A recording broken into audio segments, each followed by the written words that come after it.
Depuis la création d'Adam jusqu'au jour de la résurrection, il n'existe pas d'épreuve plus grande et plus redoutable que celle de l'apparition d'Al-Masih ad-Dajjal. Ce ne sont pas des mots ordinaires. Ce sont des mises en garde rapportées dans les enseignements du prophète Mohammed, répétées avec insistance pour avertir l'humanité d'une grande épreuve. Aujourd'hui, lorsque nous regardons le monde autour de nous, une question revient sans cesse.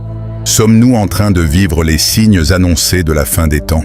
Les bouleversements climatiques, les guerres, la perte de repères moraux, l'accélération du rythme de vie, tout semble évoluer à une vitesse jamais vue auparavant. Dans cette vidéo, nous allons explorer ensemble les signes annoncés dans les traditions islamiques, des petits signes déjà visibles aujourd'hui, jusqu'aux grands événements comme l'apparition du Dajjal, la venue d'Al-Mahdi et le retour de Issa, Jésus alayhi salam. Reste jusqu'à la fin, car ce récit ne parle pas seulement du passé, mais aussi de notre présent et de ce qui peut venir ensuite. Les savants parlent des petits signes, comme des événements qui apparaissent progressivement avant les grands bouleversements. Certains concernent les transformations du monde. D'autres touchent directement la société humaine. Parmi les signes évoqués dans les textes anciens, il y a la transformation de la péninsule arabique. Autrefois désertique, cette région connaît aujourd'hui des changements rapides, infrastructures modernes, villes gigantesques, technologies avancées et parfois même des pluies inhabituelles dans certaines zones arides. Un autre signe souvent mentionné est la compétition dans la construction de grands bâtiments. Des personnes autrefois simples dans leur mode de vie se retrouvent aujourd'hui au cœur de projets architecturaux parmi les plus hauts du monde.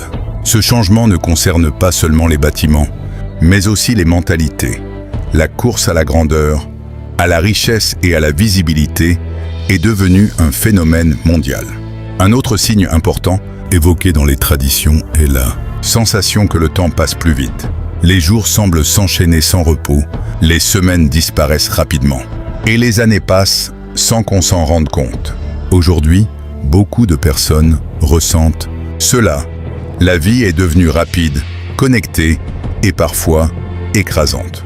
Les réseaux sociaux, les écrans et les informations constantes donnant une impression d'accélération permanente. Dans les récits anciens, il est aussi mentionné la multiplication des troubles et des conflits.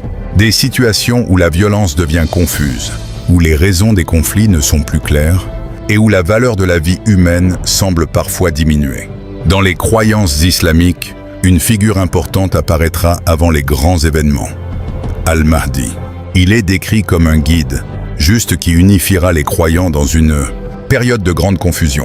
Son apparition sera un moment de transition important, marqué par un retour progressif à la justice et à l'ordre. Il ne sera pas une figure divine, mais un homme parmi les hommes, choisi pour guider à une époque difficile. Cette période sera également marquée par des changements majeurs dans le monde, préparant les événements plus grands à venir. Le Dajjal est décrit comme une des plus grandes épreuves pour l'humanité.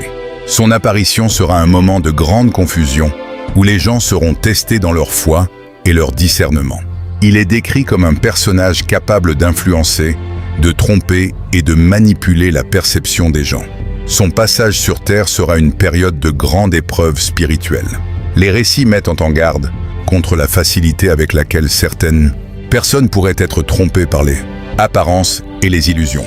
Après cette période difficile, les traditions parlent du retour de Issa, Jésus alayhi salam. Il reviendra pour rétablir la vérité et mettre fin à une grande injustice. Selon les récits, cette période marquera la fin de certaines grandes épreuves et le retour progressif de la paix. C'est également un moment où les forces du mal seront neutralisées et où la vérité reprendra sa place. Ces récits ne sont pas uniquement là pour créer de la peur. Ils servent avant tout de rappel et de réflexion. Peu importe l'époque, chaque génération est invitée à rester consciente, à agir avec sagesse et à préserver ses valeurs. Le message final est simple: vivre avec conscience, humilité et responsabilité.